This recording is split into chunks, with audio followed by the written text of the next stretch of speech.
Bonjour, aujourd'hui on va parler de Genshin Impact.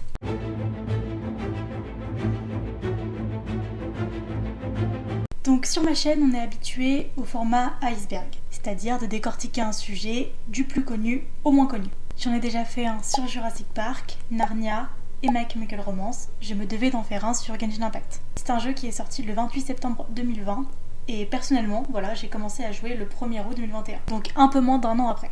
Pause, disclaimer, je fais cette vidéo pour m'amuser et je ne suis pas à jour sur mes quêtes. Donc voilà, rectifiez-moi dans les commentaires si je dis de la merde. Je me suis quand même beaucoup renseignée sur cette vidéo. Bref, on reprend. Je dis que ça va être un iceberg, mais ça va beaucoup être aussi du lore que je vais expliquer. C'est certains endroits du lore que moi en tant que joueuse, j'avais pas compris ou c'était flou. Donc je me dis peut-être que cette vidéo peut aider les joueurs comme moi qui ne comprennent pas grand chose de lore. D'ailleurs, je tourne cette vidéo le 12 août. Donc aujourd'hui, c'est le premier jour de la mise à jour 7.0 de Genshin, donc je vais me dépêcher à tourner parce que j'ai de l'exploration à faire. On va pas tergiverser pendant une demi-heure, commençons par le ciel. Teyvat. Donc pour commencer cet iceberg, je vais commencer par parler de Teyvat et des 7 nations qui composent ce monde. Donc en Teyvat, il y a 7 nations qui sont inspirées de régions réelles du monde et qui ont un élément propre. Donc on a Mondstadt, la première région qu'on voit dans le jeu, qui est avec l'élément Anemo, donc l'élément du vent, et qui est inspiré de l'Allemagne médiévale. Ensuite, on a la région de Liu, qui elle est la région Géo, donc de l'élément de la pierre, de la terre, qui est inspiré de la Chine ancienne. Ensuite, on a Inazuma, le pays électro, qui est inspiré du Japon féodal.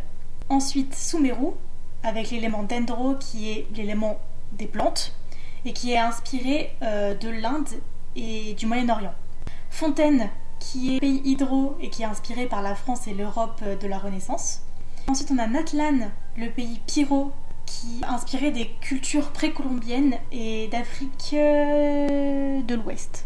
Et enfin, on a Chesnaya, pays qui est sorti aujourd'hui quand je tourne cette vidéo. C'est le pays cryo, donc dans la glace, et elle est inspirée de la Russie. Donc voilà pour Teyvat. Les pouvoirs élémentaires.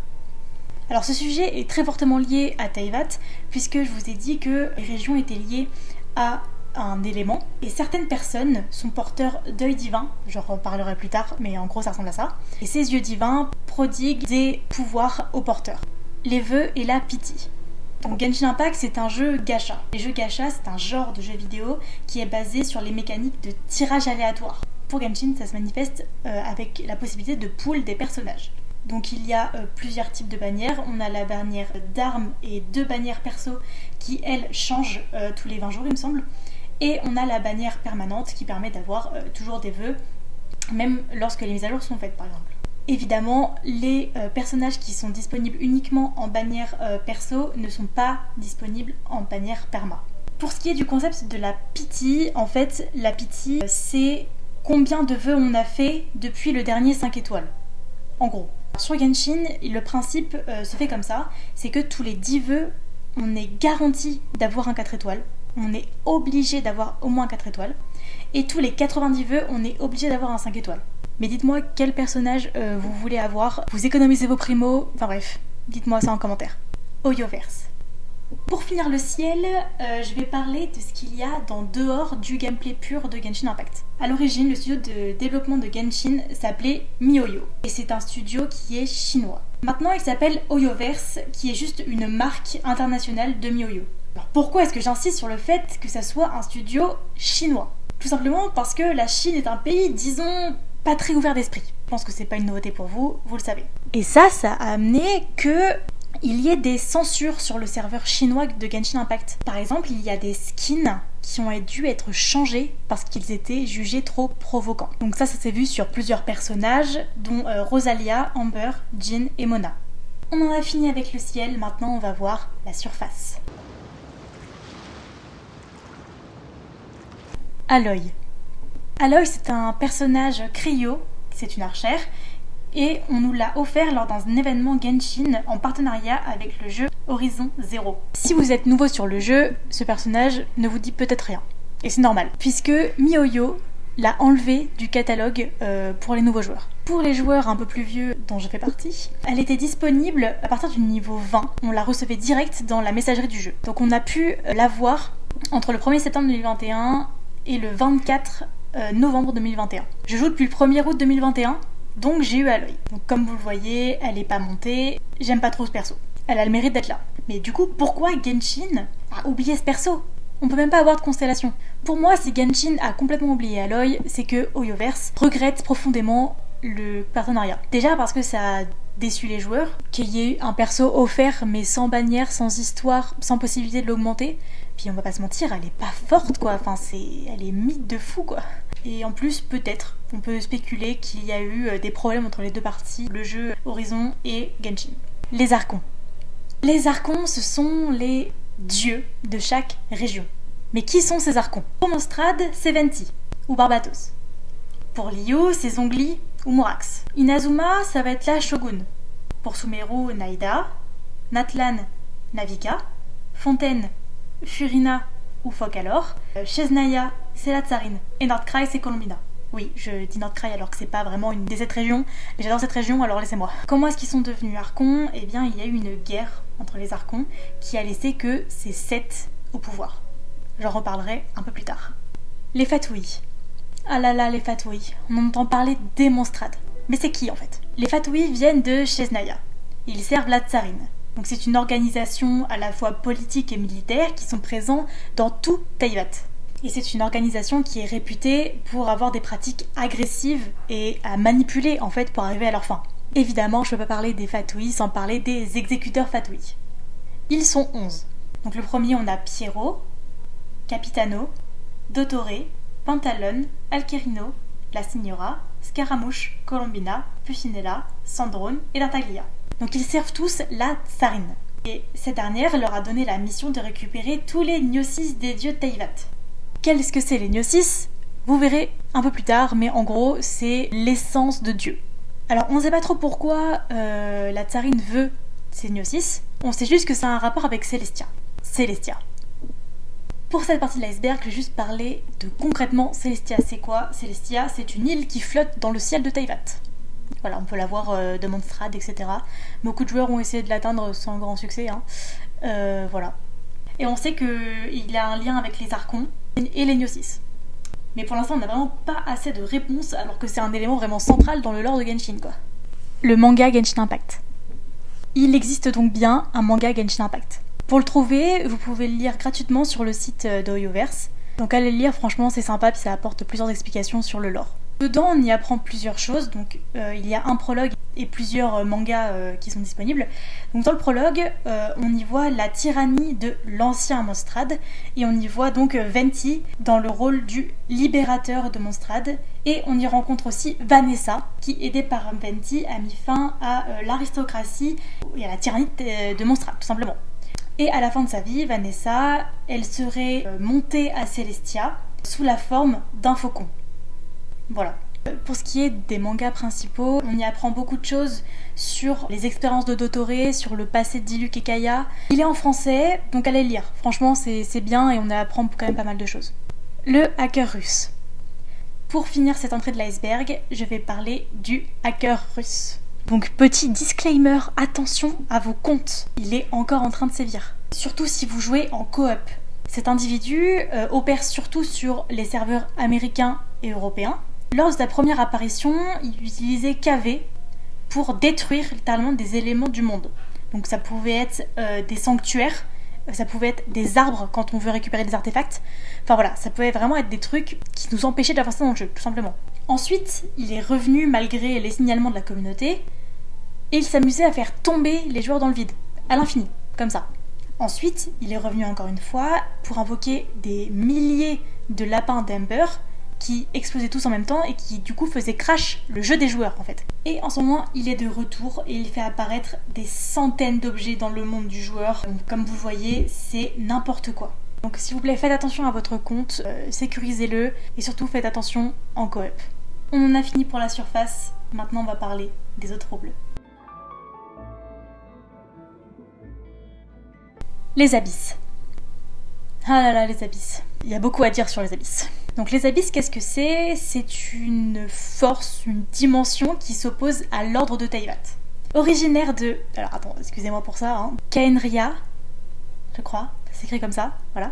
Donc c'est une nation qui est sans archon, qui a été détruite il y a 500 ans. Cité détruite donc par Celestia, et par l'ordre divin. Il existe encore des personnes qui viennent de ce monde, de ce pays, de cette cité, notamment Densleif. Densleif, lui, il vient de là-bas et il se bat contre l'abîme. On le voit notamment quand il a aidé à enfermer son collègue Rinédotir, parce que ce dernier, il a créé une armée de monstres, donc après avoir été séparé de son aimé, et a mené notamment des raids contre Nordcry. Et on le voit dans la quête d'Archon de Nordcry d'ailleurs. Les abysses sont dirigés par quelqu'un qu'on connaît bien, puisque c'est notre jumeau, tout simplement. Voilà, on a appris que notre jumeau était le prince de l'abîme. Comment ça se fait ? Quels sont les éléments qui a fait qu'ils deviennent aussi importants pour cette organisation ? On sait pas. On sait pas. Il y aurait plus à dire, comme par exemple, qu'est-ce que Kaya a à voir avec ça ? Parce que oui, il a un lien avec Mais dans cet iceberg, je vais pouvoir toucher à tout, donc je vais pas approfondir plus. Alice. Plus que la mère de la petite terroriste, elle est la fondatrice de la Exandirkel. C'est une organisation de puissantes sorcières. Donc en membres connus, on a Alice, Nicole, Barbelos et Octaria. Donc l'organisation est conçue pour diriger l'Irmisul.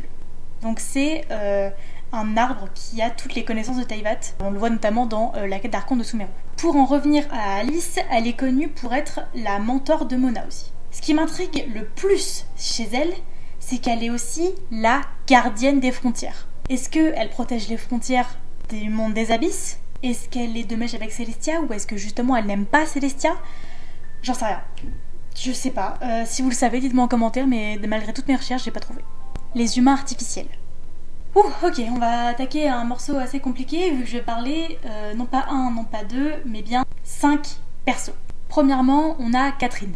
Catherine, c'est la charmante dame à qui on va chercher nos primos à chaque fin de quête Coty. En tout cas, c'est elle qui nous donne beaucoup de primos, même si on lui coupe la parole sans arrêt. Catherine, c'est une marionnette qui a été créée par Sandrone et qui est faite à la chaîne.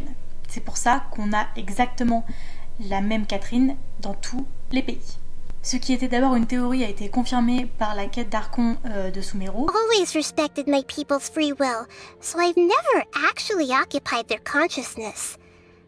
When necessary, I just borrow this bionic Snezhnayan puppet. Mais aussi également, on peut voir dans le cou de Catherine qu'elle a une serrure, ce qui n'est pas normal pour un humain lambda. Ensuite, je viens d'en parler, Sandrone.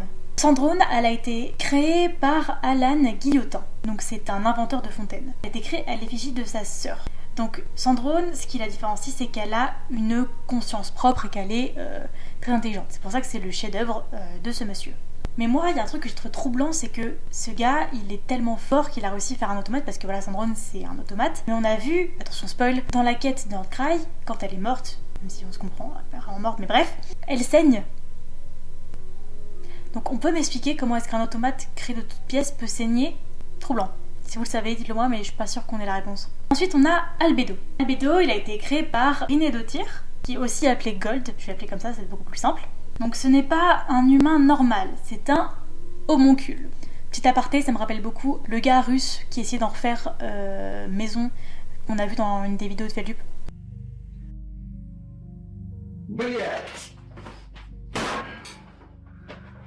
En gros, le truc aurait aspergé un truc sur le gars. Ok, bon, remettons des choses au clair avant de continuer. Les homonculus n'existent pas. Donc le créateur d'Albedo avait pour objectif de faire un humain parfait. Donc Albedo a été le meilleur, mais il y a eu plusieurs autres tentatives, notamment le grand frère d'Albedo qui était jugé comme imparfait et un peu plus maléfique.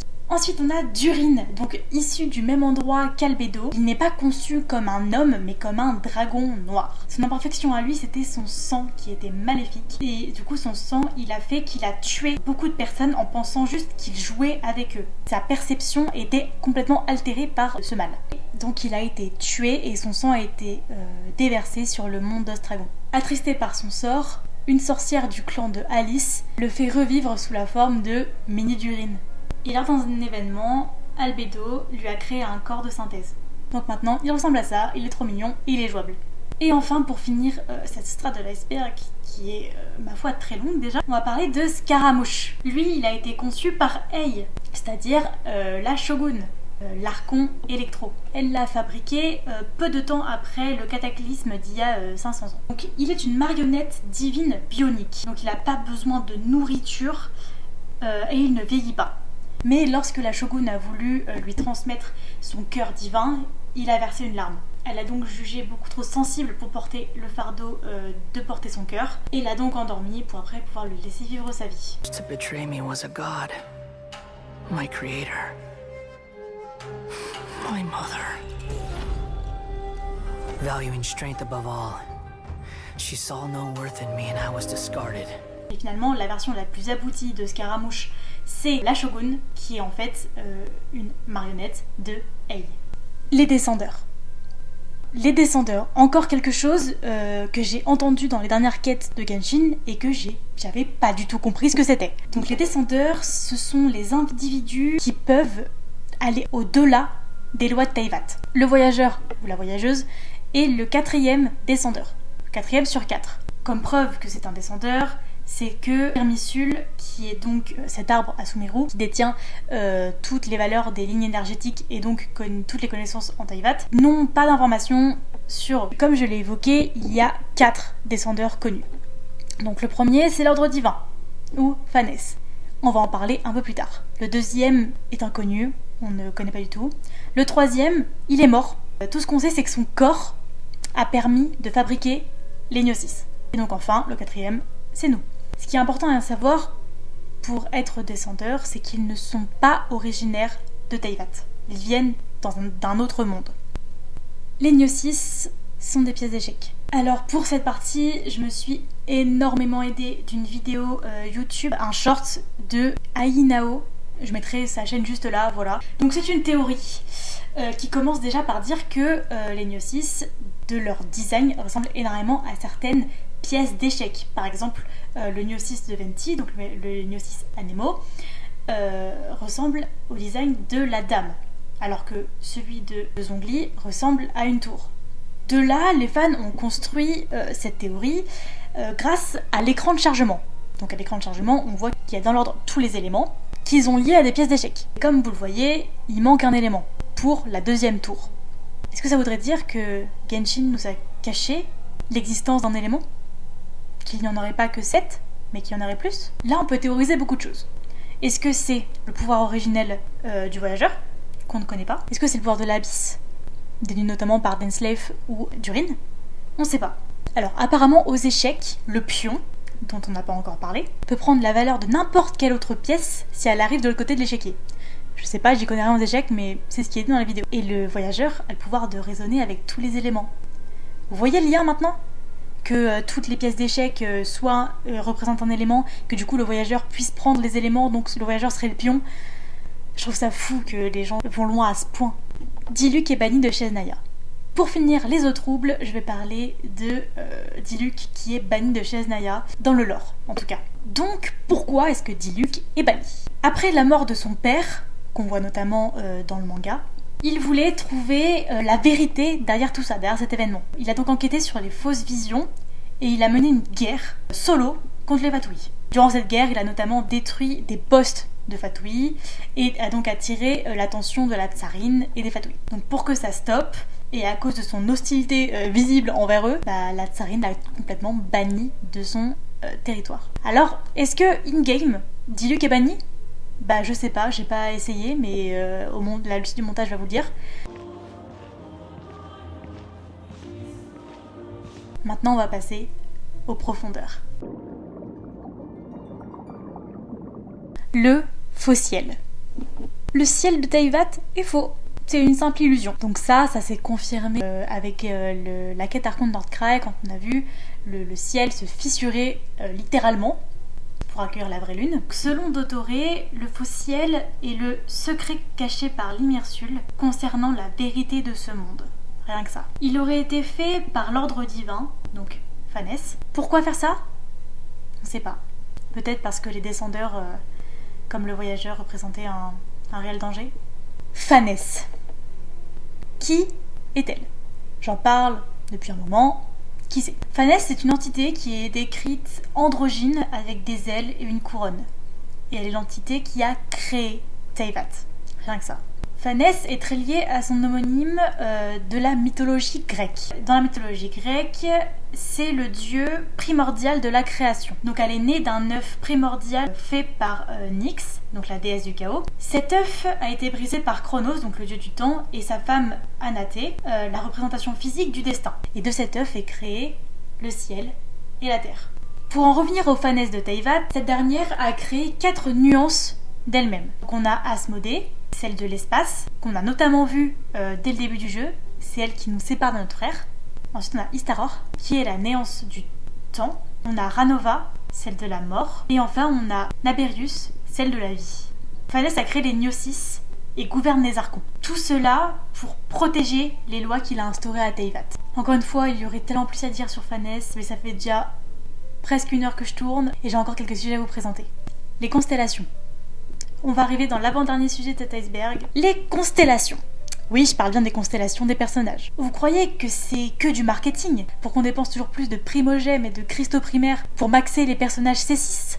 Eh bien, c'est pas que ça. On a déjà vu le fait que le ciel de Teyvat était faux. Ça, c'est vérifié. Ce faux ciel sert donc à contrôler Teyvat. Ça, on l'a dit aussi. Mais il permet aussi de contrôler le destin des porteurs d'œil divin. Dès que quelqu'un reçoit un œil divin, sa constellation est littéralement gravée dans le ciel de Teyvat. Et de ce fait, le destin de la personne est également gravé. Mona dit dans un dialogue que les constellations réagissent aux yeux divins. Et elle a ajouté que pour lire la vérité, il faut regarder le reflet des astres dans l'eau, pour éviter la tromperie du ciel. Alors est-ce que j'y crois ? Je sais pas. De toute façon, il y a trop de lore dans tous les sens, j'en sais rien. Paimon will betray us. Pour finir cet iceberg, je vais parler d'une théorie des fans de Genshin sur l'identité de notre très cher Paimon. Parce que oui, Paimon elle est mignonne, Paimon elle a une voix insupportable, mais Paimon, qu'est-ce que c'est ? C'est pas un humain, pas une fée, pas un dieu, on sait pas ce que c'est. On n'a aucune information concrète sur ce qu'elle est dans le jeu. Pause, on se retrouve plusieurs jours après le tournage de la vidéo. Entre temps, j'ai pu bien jouer et j'ai fini les 2 quêtes qui sont disponibles avec la mise à jour 7.0 de Genshin. Donc, j'ai eu des infos sur cette partie. Maintenant, on sait que Paimon vient de Celestia, voilà, et qu'elle était un cadeau de Pierrot pour un roi, il me semble.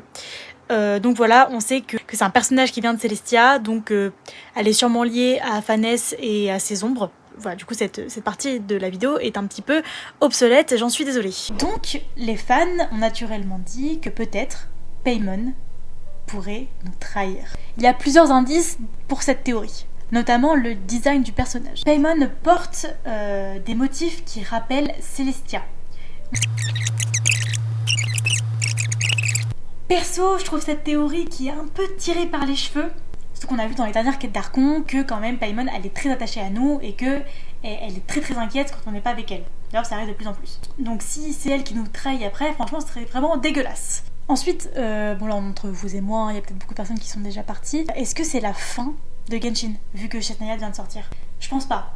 Franchement, je pense pas. Ils ont encore beaucoup de... Enfin, beaucoup, je sais pas, mais ils ont quelques régions qu'ils peuvent faire encore. Par exemple, ils peuvent très bien sortir la région Celestia. Il y aurait beaucoup de choses à dire dessus et pouvoir aller sur Celestia serait vraiment trop bien. Ensuite, il y aurait l'ancien monde, celui sans Archon où c'est passé la catastrophe.